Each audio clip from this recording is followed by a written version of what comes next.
Oman जे गादी वारे शहर मस्कत में पाकिस्तानी सिफारतखाने पारां मार्काए हक़ में पाकिस्तानी शानदार फतेह जी पहिरीं सालगिरह वॾे जोश ऐं जज़्बे सां मल्हाई वई, जंहिं में पाकिस्तानी कम्युनिटी ऐं ओमानी बिरादरी वॾे अंग में शिरकत कई।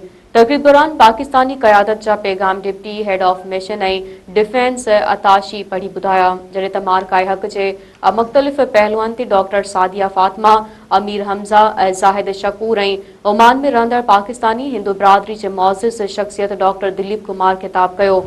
मशहूर शाइर कमर रियाज़ पाक फ़ौज खे भेटा पेश कंदे नज़म पिणु पेश कई, जॾहिं त ISPR पारां जारी कयल 3 क़ौमी गीत बि तक़रीब में ॾेखारिया विया।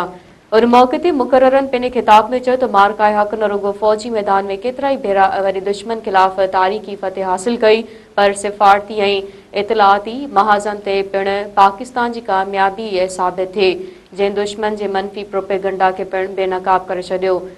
पंहिंजे ख़ुसूसी किताब में पाकिस्तानी सफ़ीर सैयद नवीद सफ़दर बुखारी चयो त ऑपरेशन बुनियाद मरसूस पाकिस्तानी फ़िज़ाइया फ़ौज ऐं बहरिया जे बहितरीन हम आहंगी ऐं गॾियल हिकमत अमली जो शानदार मिसाल हो। उन मार्काए हक़ ते शहीदनि ऐं गाज़ियुनि खे भरपूर ख़िराज अक़ीदत पेश कंदे चयो त हीउ फ़तेह क़ौमी इतिहाद ऐं यकजहती जी ताक़त खे ज़ाहिर करे थी, जेका हर ॾुखी सूरतहाल में कामयाबी जो सबबु बणिजी सघे थी। इन ओमान हुकूमत जो थोरो मञंदे पाकिस्तानी भारत विच में तकरारनि जे हल लाइ सिफ़ारतकारी जी हिमायत कई। तक़रीब जी पुॼाणी ते केक काटियो वियो।